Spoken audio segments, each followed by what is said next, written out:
this is Vicki Gervicus of the Greater Gainesville Chamber, and I'm delighted to welcome George Hubac today to our forums. He is one of our candidates for the U.S. representative for District 3. Welcome, George. Good to talk to you today. Likewise. How are you doing, Vicki? Very, very good. So, why don't we open with you telling us just a little bit about yourself, and then we'll jump right into the 5 questions I have for you. Okay. I have a varied background. I'm a veteran. I spent 10 years in the Air Force. I spent over a decade as a school teacher teaching math at high schools. I spent 15 years of my life taking care of my mom. But the most recent experience was I came down in 2019 to open up something like half a dozen Cricket Wireless stores around the Gainesville area. And my timing was impeccable because as soon as I opened them, COVID started. And then, so that was one hit to the bottom line. The second one was the ballot measure that raised minimum wage to $15 over the next few years. And that's something that I didn't expect, from a fiscal standpoint. And then finally, AT&T, which owns Cricket, they cut their advertising budget by 90% back around 2022. And so all the ads on social media and so on just shriveled up. And I was staring down the barrel of having to add maybe another 2,000 per store per month of advertising to keep things going. And so, I did the math and it just didn't math out. So I had to sell the stores. So it taught me a number of things. First of all, I got to sign the paycheck on the front instead of just on the back. Mhm. I saw how the different segments of the population as they come in to pay their bills, and I also saw how when you're a small business, you can get extracted from the very top, and it's just business. That's all it is. Mhm. Okay. Well, now that is a perfect segue, and I will say that no one got any questions ahead of time, so this is just a happy happenstance. But the first question is, why are you running for this office now? I'm running it now because I waited for a while because I wanted to see if the other candidates were targeting the environment because that's really the most important issue out there. And I should throw in a little story about myself. Some years ago, I was in the ER with the worst pain I ever had, and they hooked me up to an IV drip of morphine, and suddenly I was fine. But then the doctor came out and said I had a kidney stone lodged in my back, and I had to get it out. Now, everything that's going on today, I see in the form of the symptoms that are leading up to like a kidney stone. The causes go back decades. But the thing is, we're also transitioning from the industrial age to the digital age. So the solution for that is not just to go back and make it just like the industrial age would have been had it continued from 60, 70 years ago. It's to look at what our economy is going to do in the years to come. And the big thing between the industrial age and the digital age is that the industrial age was all about centralizing things, and the digital age is all about decentralizing. And so, one of the things I want to do for this area is that we have, from a geographical standpoint, almost like a perfect district. In the center, we have a high-tech corridor, and then surrounding it, we have a large rural area. And we have all the building blocks to create everything that we want to create.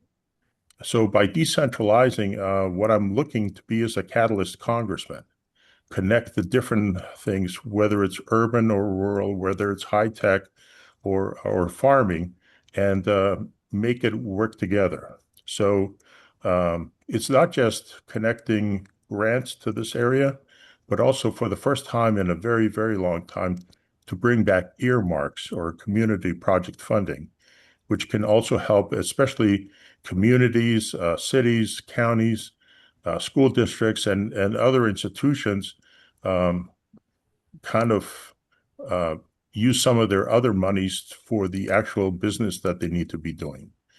The best kind of thing is when we have a lot of small businesses working together instead of having an ecosystem being eaten up by one large business.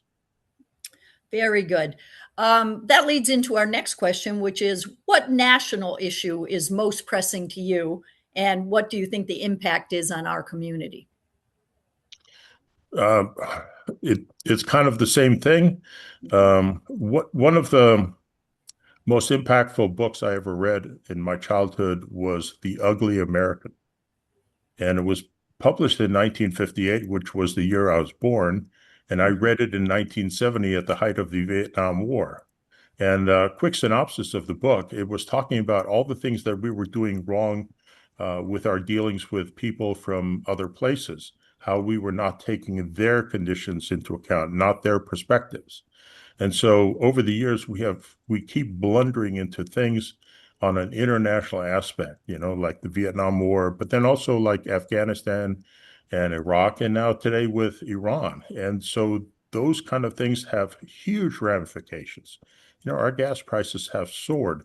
And, even in the stores now, I'm seeing prices going up just a few pennies here and there, but they have a huge impact. But I also look at the ugly American not just as an international thing, but also as a local thing. Like, does Washington really understand how we do things at the local level? And I say they don't. And so that's another reason why I'm running is to be that go between the national and the local, to bring back the resources to us where we can decide what we need to do with our money. Very good. Third question, and again, a good segue is inequity continues to plague our region and the nation.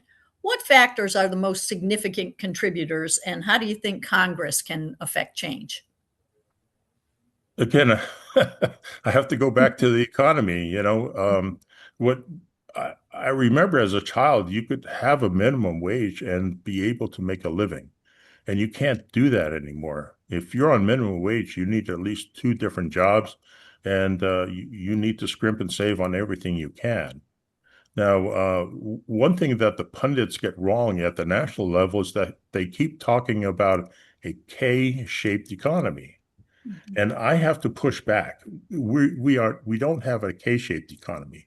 We have an E-shaped economy, where the bottom rung are the people who got wiped out in '08 and never recovered. And they've been underwater ever since. Now, during COVID, with the stimulus money, they came up for air for a little bit, but in 2022, they started going back down. That was another reason why the cricket stores that I had suddenly started dropping off with new customers because the people just couldn't afford to buy new phones and the like. And so for me, the recession actually began on Main Street back at late 2022, early 2023. And now, it's people who are making six figures that are starting to feel the pinch. We're already starting to transition from where we shop, like instead of buying in Publix, you now shop at Sam's. And, you have to make adjustments on, where you put the money. So that's another reason for me to bring back stimulus money so that we can recreate our economy at the local level and kind of put us maybe ahead of the rest of the country, if you will, because if we're first to take initiative, then we also have the first chance of getting some of the rewards. Very good. Kind of running off of that thought a little bit, rhetoric and gridlock have only increased in our nation. What measures do you think would help move us forward? Um, I'm running I'm not running as a partisan, if you will. Like I said, I looked at the other candidates and I realized nobody was addressing the economy. And for me, that's really the only issue. I hate to sound like a broken record, but what we really need is create a foundation for all of our citizens. Once you have the foundation, then you can stop having to worry about, where your next meal is going to come from. You can start to uh, process things and start living your life. When you're only able to take care of your basic needs, you really can't go out to restaurants and things like that. So a lot of businesses I know have already started to suffer because of this. So my role is to reach out across the aisle, but also to bring back the resources and work with all the people, whether it's politicians on both sides of the aisle, folks in business, folks in agriculture, education, and the like. Very good. And you touched upon this a few times, I guess, as we've been talking. But here's a chance to kind of wrap it up again with one of those great wrap up questions, which is, why should the business community support your campaign?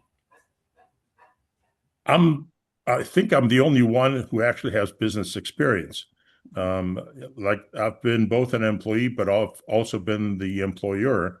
My business had 25 full-time employees with stores across several different counties, from Keystone Heights to Bronson to Old Town to Gainesville and High Springs and Jonesville. Might as well throw all the stores in there. But I got to see the full segment of the population. I got to understand a lot of the issues that people are working through. And I'm the only one who really has uh, lived the life of somebody who has had to deal with all kinds of setbacks and had to overcome them. And I also see how the future is going to go. When I look at the three branches of government, I think of a very tense place. The judiciary is past tense. The executive is present tense, and the legislative is future tense. That means we have to understand our history so that we can understand where we are today. And then we can also work to make sure that the laws that we enact are going to help us in the future. Very good. So now those are my questions for you. Now I'm going to give you the opportunity. The floor is yours right now. Anything we didn't cover or anything you wanted to emphasize a little bit more, these are your few minutes. How could the chamber help me if I was a congressman? Like how, because one of the things I want to do is I don't want to be the one who opens the door and talks to all the movers and shakers. Rather, as a catalyst, what I want to be is the person who opens the door and props it open and then brings you into the room with me.